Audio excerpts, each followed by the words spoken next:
I never thought the day would come when my own son would stare at me with such cold indifference.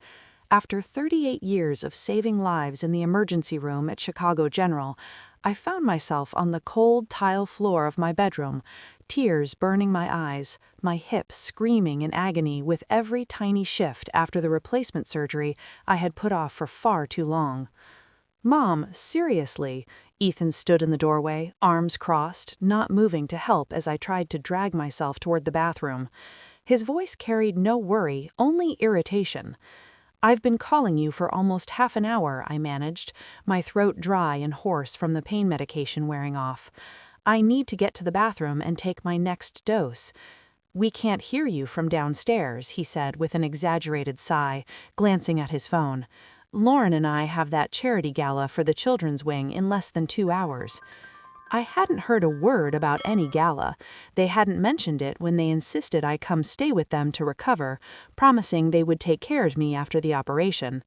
"I'm sorry," I said automatically, the apology slipping out before I could stop it. Even at 67, I was still apologizing for needing help. Ethan finally stepped forward and offered an arm, but the help felt mechanical, almost grudging, nothing like the gentle, confident touch I had spent decades teaching young nurses. I noticed the sleek new Rolex on his wrist, the one I'd given him for his 40th birthday last year, and the tailored tuxedo jacket draped over the chair, another purchase made possible by the savings I had quietly funneled their way for years. When he eased me back into bed, Lauren appeared in the doorway, already dressed in an elegant emerald gown that had probably cost more than most people's monthly mortgage. "Is everything all right?" she asked, though her eyes stayed on her reflection in the hallway mirror as she adjusted an earring. "Mom needs her meds," Ethan said tightly. "Can you grab them? I still have to fix my tie." Lauren's mouth thinned. "Again? Didn't she just take something a few hours ago?" "It's her scheduled dose," Ethan replied. I lay there listening to them discuss me like I was an inconvenient appointment on their calendar. It wasn't the first time since I'd arrived 10 days earlier. Little sighs, pointed glances, the growing sense that I was an unwelcome interruption in their perfectly curated lives. "I can try to get it myself," I offered weakly, reaching toward the nightstand. "No," Lauren said quickly, striding in to hand me the pill bottle and a glass of water. "Here." That was when it happened. My hands, still shaky from the anesthesia lingering in my system, fumbled the child-proof cap. The bottle slipped and pills scattered across the hardwood like tiny white accusations. "For God's sake," Ethan exploded, his face reddening. "That's it. I've had it." Lauren rushed in. "What now?" "Your mother dropped her pills everywhere," he snapped. I tried to apologize, tried to bend down to gather them, but the movement sent a bolt of fire through my hip. "Don't," Lauren said sharply. "You'll pull your incision and end up back in the OR. Then we'll really be stuck." "I'm sorry," I whispered again, tears spilling over this time. And that was when the dam broke. All the resentment they had buried for years came pouring out. "You have any idea what we've sacrificed this week?" Lauren's voice climbed. "I've had to cancel 2 consultations. Ethan missed a department head dinner." "We're not your personal nursing staff, Claire," Ethan added, using my first name in a way he never had before. "And we're certainly not here to clean up your messes." "You spent your whole career playing the hero for strangers," Lauren said, her words slicing deeper than any scalpel. "Did you really think we'd drop everything for you now that the tables are turned?" Ethan muttered something under his breath about the legendary ER nurse Harper who everyone adored. Then they said it together, almost in unison. "We have our own lives." In that moment, something inside me shifted. All the years of quiet sacrifices, the college tuition, the down payment on this very house, the emergency transfers that kept their lifestyle afloat, flashed before me. I thought of my late husband Michael's warning 15 years ago as cancer took him. "Claire, love isn't something you can buy, not even from your own child." My hands stopped trembling, the tears slowed. A strange, icy calm settled over me as I reached for my phone. "What are you doing?" Lauren asked, suddenly wary. "Making a couple of calls," I said, my voice steadier than it had been in days. "You two should go to your gala. I'll be fine." They exchanged a quick, uncertain glance, but seemed relieved to escape. "We'll be back late," Ethan said over his shoulder as they left. I heard their muffled voices in the hallway, probably debating whether I was bluffing. They had no idea I was already done pretending. I dialed the first number from memory. "Hello, this is Claire Harper. I need to speak with Ms. Delgado in private banking, please. Tell her it's urgent." When Ms. Delgado came on the line, I didn't hesitate. "I need every joint account linked to Ethan or Lauren Harper frozen immediately, and I want their access to my personal accounts revoked." There was a brief silence. "Mrs. Harper, are you certain? This is a significant step." "I've never been more certain of anything," I replied.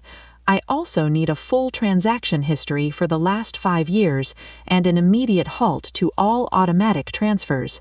She confirmed my identity with the usual security questions, then assured me everything would be processed before the banks closed that day. "One more thing," I added. "Has the mortgage payment for 382 Oak Ridge Lane posted this month?" Another pause. "No, ma'am. This is the 4th consecutive month it's been missed." I closed my eyes. The house they lived in, the one I had co-signed and helped purchase, was still partially in my name because it had made the loan approval easier. They hadn't even bothered to keep up the payments. The second call was to David Rosenberg, my attorney for 25 years. "Claire, you sound different," he said the moment he heard my voice. "What's going on?" I told him everything. The neglect, the outburst, the years of financial support that had apparently bred only resentment. "I need eviction papers drawn up for 382 Oak Ridge Lane," I said. "They have 30 days to vacate." "30 days is aggressive," he cautioned. "Are you sure you don't want to give them more time?" "They've had years of my time and my money," I answered. 30 days is generous." After I hung up, the house felt oppressively quiet. The scattered pills still lay on the floor like evidence. I used the walker they had reluctantly assembled for me and made my way to the bathroom. The woman in the mirror looked like a stranger, hair uncombed, eyes swollen, shoulders curved inward. For almost 4 decades, I had been Claire Harper, the ER nurse everyone trusted in a crisis. When had I let myself become this small? I splashed cold water on my face and made a decision. I would not spend another night under this roof. I called Patricia Malone, Patty, my closest friend from nursing school and a retired physical therapist who still consulted part-time. "Patty, it's Claire. I need help." 25 minutes later, she was at the door, her sharp gray eyes taking in the walker, the scattered pills, my tear-streaked face. "Where are Ethan and Lauren?" "At a gala," I said simply. She didn't press for details. "Pack what you need. You're coming home with me tonight." As she helped me gather medications and clothes, I told her everything. When I finished, she gave a low whistle. "It's about time you stopped letting them walk all over you, Claire. I've watched you give until there was nothing left for yourself." "Why didn't you say something sooner?" I asked, wincing as we navigated the stairs. "Would you have listened?" she shot back gently. In her car, watching the house, my money, their entitlement, shrink in the rearview mirror, I felt the first flicker of something like freedom. At Patty's cozy bungalow on the north side, she settled me into her spare room, which was mercifully on the ground floor. She brought me tea, sat with me while I finally let the sobs come, not the quiet tears of someone trying not to be a burden, but the deep, shaking cries of a woman grieving decades of one-sided love. "Let it out," she said, her hand steady on my back. "Tomorrow we fight a different fight." She was right. For 38 years I had fought to save strangers. Now, at 67, I was fighting for myself. I woke to my phone buzzing relentlessly. The clock read 8:42 a.m., 31 missed calls, dozens of texts, all from Ethan and Lauren. "Mom, where are you? This isn't funny. Your walker is here, but you're gone." The most recent, "There's a process server at the door with papers. What the hell is going on?" So David had already moved fast. I could picture Lauren's perfectly composed face cracking, Ethan pacing in that way he did when budgets didn't balance. My finger hovered over the callback button, but Patty gently took the phone. "Coffee first. You'll need your strength." She made oatmeal with fresh berries, the first real breakfast anyone had prepared for me since surgery. At Ethan and Lauren's, I had been expected to hobble to the kitchen myself. "They've seen the papers," I said quietly. Patty nodded. "Good. How do you feel?" Terrified, relieved, guilty. I looked at her. Is it wrong to feel guilty for finally standing up for myself? "For you, Claire, guilt is muscle memory," she said kindly. "You've spent a lifetime putting your own oxygen mask on last." The phone rang again, Ethan this time. Patty nodded. "Answer it. Put it on speaker. I want to hear what your darling son has to say." I pressed accept. "Hello?" Ethan's voice was tight with panic. "Where are you? There's a lawyer here saying we have 30 days to leave our house, and the bank just called. Our cards are declined, accounts frozen. What are you doing?" "I think you know exactly what I'm doing," I said, surprised at the calm in my own voice. "I'm taking your words from last night to heart. You're not my nurses, and I'm no longer your unlimited line of credit." "This is because we were stressed yesterday?" Lauren's voice cut in. They had me on speaker, too. "We didn't mean—" "You meant it," I interrupted, "and I've been meaning to stop enabling it for years. The mortgage you haven't paid in 4 months? That stops being my problem now. The emergency transfers for vacations and renovations? Those stop too." "How did you even know about the mortgage?" Ethan asked. "We were going to catch up." "I knew because my name is still on the deed, and because I've been catching you up for years." Silence. Then Lauren, softer, calculating. "Mom, you're upset. You have every right to be. Come home and let's talk this through like adults." "I am home, just not in the house I helped you buy." "Where are you?" Panic edged her words. "With someone who actually wants me there," I said, glancing at Patty, who gave me a proud nod. "The eviction stands. You have 30 days. "You can't do this," Lauren whispered. "Where are we supposed to go?" "You're both successful physicians," I said. "I'm sure you'll figure something out." "This isn't you, Mom," Ethan said quietly. "Someone's putting ideas in your head."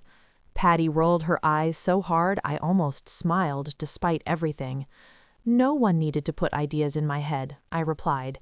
"You and Lauren did that all by yourselves when you left me on the floor in pain rather than help me to the bathroom for half an hour." Another long silence. Then Lauren, "We'll contest this. You're on heavy medication. You're not thinking clearly."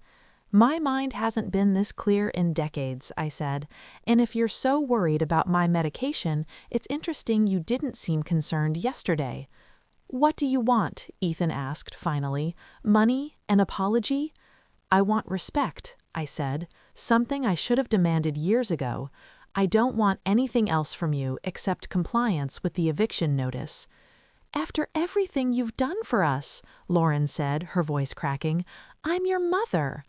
"Yes," I said, feeling tears threaten but holding them back. "You are my mother, and I will always love you, but love without respect isn't healthy for either of us." "So you're cutting us off completely?" Disbelief colored Ethan's words.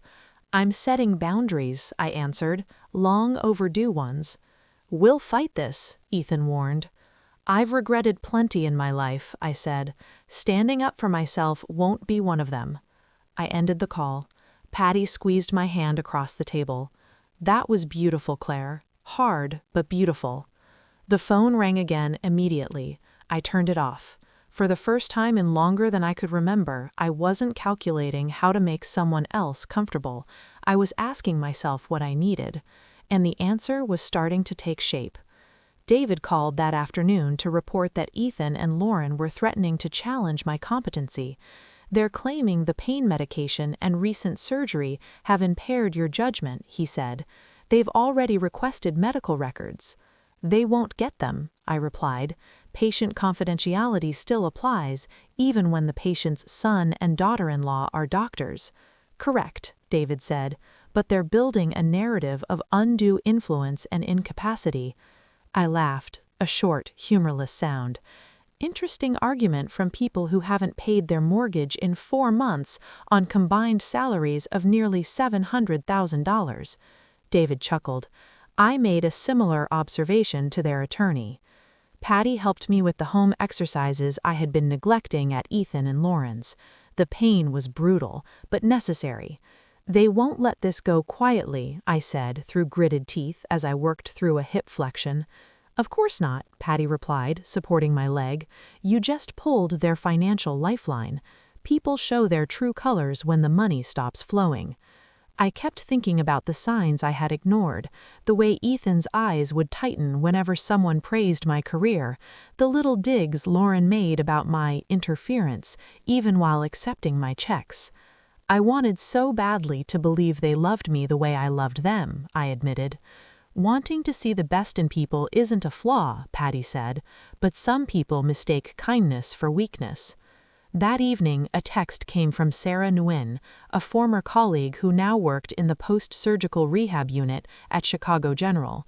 Your son was just here asking about memory care beds for post-op patients, showing confusion, said you were having cognitive issues after surgery. Felt off. Call me. My stomach dropped. I showed Patty. They're trying to have you placed somewhere they can control, she replied, anger flashing in her eyes. Once you're in a facility, they could push for guardianship. I called Sarah immediately and explained everything. I knew something wasn't right, she said. He kept emphasizing how disoriented you've been. If anyone tries to admit you without your direct consent, we'll refuse. I'll flag your chart and alert your surgeon. No sooner had I hung up than Patty's doorbell rang. She checked the peephole. It's Lauren, and she's brought paramedics. My heart hammered. Patty cracked the door, chains still engaged. Can I help you? I know my mother-in-law is here, Lauren said tightly. We're concerned for her safety. The paramedic shifted awkwardly. We received a welfare check for an elderly post-surgical patient, possibly confused and at risk. That patient is a highly respected retired ER nurse who is perfectly lucid, Patty replied coolly, and she's choosing to stay here. Lauren's voice rose. You're interfering with necessary medical care. That could be elder abuse. I'd heard enough. Using my walker, I made my way to the door. Patty unlatched the chain. Lauren's eyes widened when she saw me, clean, composed, alert. Claire, she faltered. We've been so worried. No, I said quietly. You've been worried about your lifestyle, not me. I turned to the paramedic. Sir, I'm sorry you were called out under false pretenses. As you can see, I'm oriented and making my own decisions. He looked uncomfortable. She's on strong narcotics, Lauren insisted. She's not rational. I reduced my dose 3 days ago, I countered, and I've been rational my entire life, including when I stopped bankrolling ungrateful behavior. The paramedic radioed his supervisor. Then a new voice. I'm Mrs. Harper's attorney, and I have documentation of a competency evaluation completed this morning. David appeared in the hallway. Bless him for anticipating this. Lauren flushed. You had no right to freeze everything. That money was practically promised. I had every right, I said, and I never promised unlimited access to my retirement. What about everything we've sacrificed? Lauren's mask slipped. You always made sure everyone knew how generous you were while making Ethan feel he could never measure up. The paramedic stepped back, clearly done with family drama. David positioned himself between us. It's time for you to leave. Further contact goes through me. As Lauren was escorted away, I caught the raw resentment in her eyes, something that had been simmering for years. I closed the door and leaned on my walker, exhausted. "Are you all right?" Patty asked. "No," I admitted, "but I will be." The next morning, my surgeon called directly. "Your son has been persistent about your cognitive status," he said, requesting records, suggesting confusion. "It's a family dispute that has nothing to do with my recovery," I told him. "I'm fully competent." "I suspected as much," he replied. "I've noted in your file that all disclosures require your personal authorization." Throughout the day, more calls came. My primary doctor, my pharmacist, even the nursing director I had worked under for 20 years, all checking the concerns my worried son had raised. Each conversation reinforced my resolve. These were people who knew me, respected me. Their outreach was loyalty earned over decades. David arrived that afternoon with news. They vacated the house under sheriff supervision. Quite a scene, apparently. "Where will they go?" I asked, old worry surfacing. Patty and David exchanged a look. "They're adults with incomes," David said gently. "That's no longer your responsibility." The bank manager called. "Your son-in-law tried to withdraw funds today, claiming proxy authority. He became aggressive when refused. Security escorted him out. He had documents that appeared forged." The betrayal sank deeper. "Add every possible security layer," I said. "In-person verification only." David leaned forward. "Claire, we should discuss a restraining order and updating your will and healthcare proxy." I nodded, knowing it was time. For years, Ethan had been named in both. "Change everything," I said. "I'll name Patty as healthcare proxy, and for the will, I want to establish nursing scholarships at Chicago General and a trust for my grandson, Noah, something Ethan and Lauren can't touch." Over the next days, the papers were signed, notarized, filed. I felt the strange grief of dismantling the future I had always assumed, mother to son, everything passed down. In its place, I built something that honored values over blood obligation. Noah, my 19-year-old grandson, called the next day. "Grandma, what's happening? Mom and Dad are saying you've lost it." His confusion tugged at my heart. He had always been the gentle one, more interested in music than medicine. "It's complicated, sweetheart," I began. "Your parents and I are having a serious disagreement about money and respect. They said you kicked them out and cut them off because they couldn't wait on you 24/7. Noah, I spent 38 years in the ER. I know what demanding jobs look like. What I didn't expect was to be left on the floor in pain when I needed help most." He was quiet.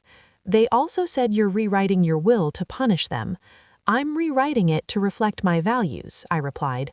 "Some will fund scholarships for nurses, some will go into a trust for you, for college, for your first home, things your parents can't access." "For me?" Surprise colored his voice. "Grandma, you don't have to." "I want to," I said, "because I love you, no strings." We talked for nearly an hour. When we hung up, I felt a small seed of hope. Maybe the next generation could learn a healthier way.